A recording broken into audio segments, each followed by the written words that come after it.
How to name your home staging business in 3 simple steps. The one thing that's going to hold you back from launching your home staging business is procrastination. And I mainly see procrastination when it comes to choosing your brand name. Now, this doesn't have to be hard. It's actually a very simple process, and that's what I want to walk you through on today's video, the 3 elements behind choosing your home staging business brand name. Let's dive in.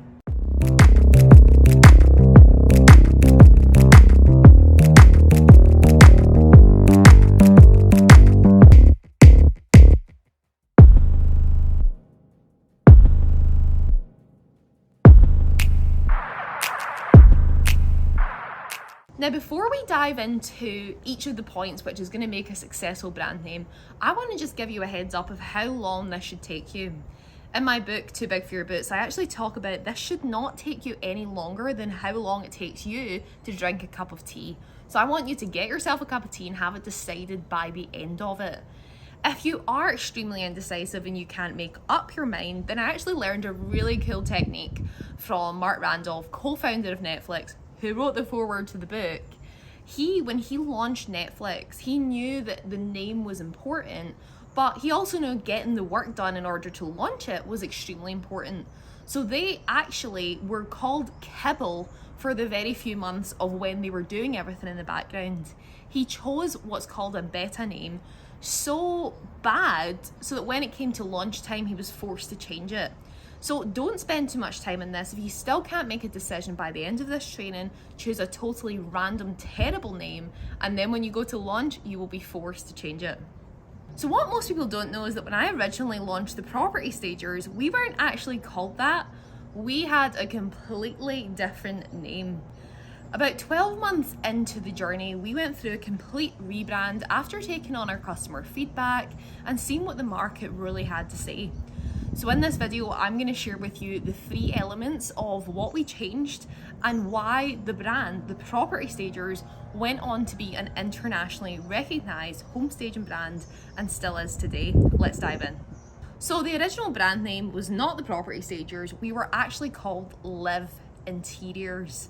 And there was a few issues with this, and really there's 3 that I'm going to go into detail. The first one is that it was not a very functional name. When we were called Live Interiors, it has the word interiors in the name, meaning that I think we were actually perceived more as an interior design company than we were a home staging company. Now you might think, oh well, why is that a big issue? But it's a big issue because in the UK at the time, and still I would say a lot around the world, home staging isn't known and it can be confused with interior design. Now the differences between home staging and interior design tends to be more expensive and home staging is more affordable. So with the name Live Interiors, people were coming to us with an expectation that it was going to be pricey, but also I believe they had the expectation that they were going to get that interior design service, which is a lot more unique to the client.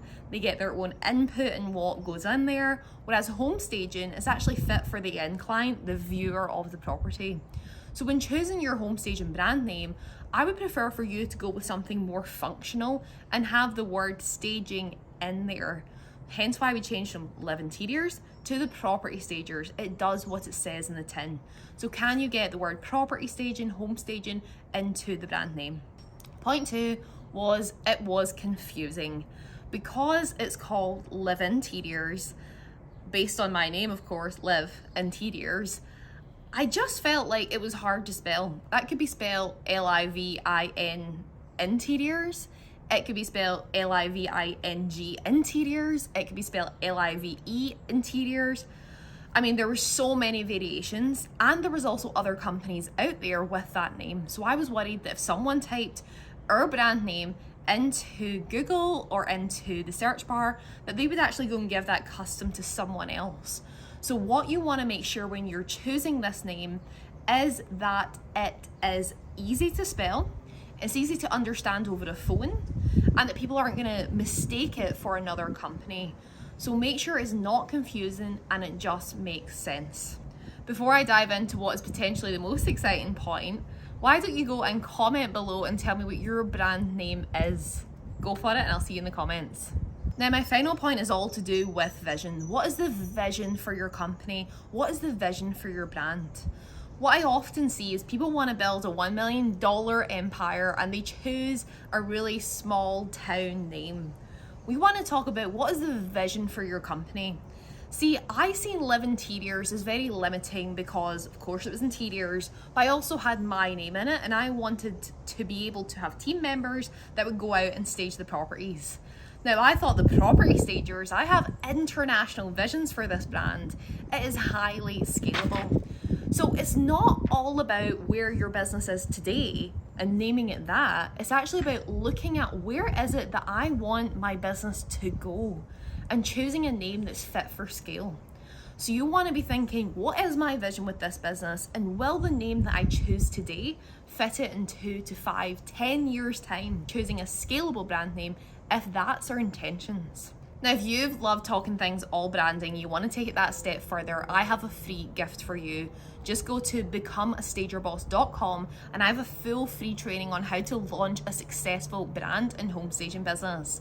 It goes into much more depth than this, so go check it out at becomeastagerboss.com and I'll see you there.